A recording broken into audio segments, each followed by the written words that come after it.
What is up guys, welcome back to Learn Share Photo and Video. My name is Cjam, and in today's tutorial we're going to be talking about how to adjust your camera's aperture settings to get better exposure in your photos and videos.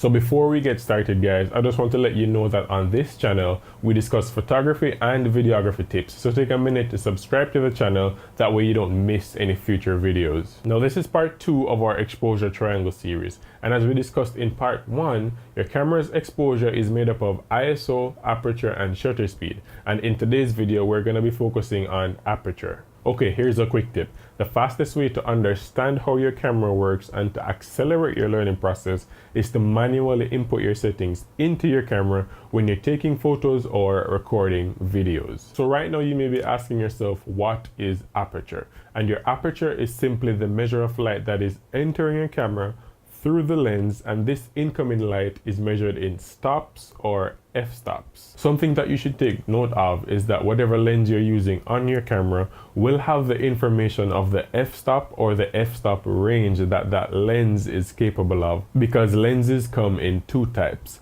variable apertures and fixed apertures. Now to explain the difference between variable aperture lenses and fixed aperture lenses, variable aperture lenses have the aperture value change when you zoom in or zoom out on that lens, and the fixed aperture lenses, as the name states, the aperture value doesn't change whether you zoom in or zoom out. So you need to know if you're using a variable aperture lens, when you zoom in or zoom out with that lens, your aperture value and your overall exposure is gonna change, and this means that your image is gonna get brighter or darker. So this is something that you have to pay attention to. You do have some zoom lenses that have fixed aperture values, but these fixed aperture zoom lenses tend to be more expensive than their variable aperture counterparts. Here's another quick tip.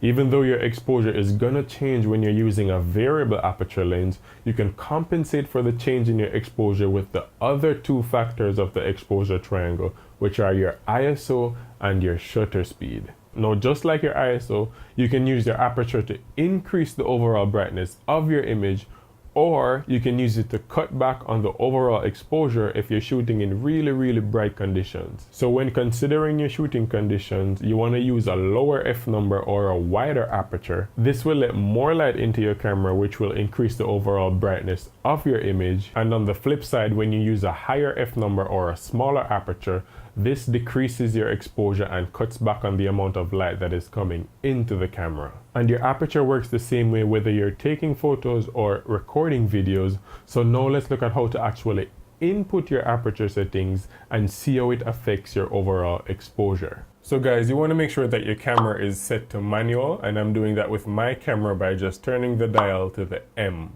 Now that I'm in manual mode, I'm just going to locate the aperture button, and on the top of this camera there's a plus and minus button, and you can see there's a little circular icon next to it, and that indicates your aperture. So you just hold down the aperture button and then you roll the command wheel on the back of the camera, and as we hold the aperture button down and roll the wheel, you can see that the value is being changed. And for today's video, I'm just going to be taking some pictures of my GoPro. So the first picture we're going to be taking is starting at f1.8. Then we're going to move to f2.2. Then f2.8.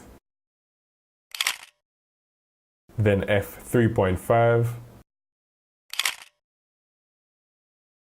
Now here's a side-by-side of all the photos we just took, and if you look carefully, you can see the difference in the exposure in each image. Okay, so now we're gonna see what it's like when you're taking photos in a low light situation, and all we're gonna be changing is our aperture. So what I did was just turn off all the lights that were already on. So we're gonna start at f5.6,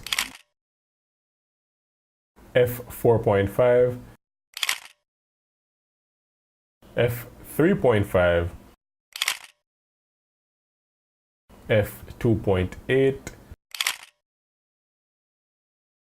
and as you can see, as we're using a wider aperture, the image is getting brighter. And as we discussed in part 1 of this series, the cameras with two LCDs tend to have a dedicated aperture wheel. That's the one on the front of this camera that I'm changing with my index finger. Now, as I said earlier, lenses come in two types, variable aperture lenses and fixed aperture lenses. This lens that we're looking at right now has a fixed aperture of f1.8, and this lens is really good in low light situations, and this is actually the lens that I was just using to take the pictures of the GoPro. Now, the one behind it has an aperture range of f4 to f5.6, and this is a variable aperture lens, and this lens wouldn't be as good in a low light situation, but remember that you can compensate for your lack of aperture performance with the other two factors of the exposure triangle, which are ISO and shutter speed. Okay guys, that's it for today's video. Thank you so much for watching. Remember to subscribe to the channel, hit the like button under this video, leave a comment if you want to give some feedback.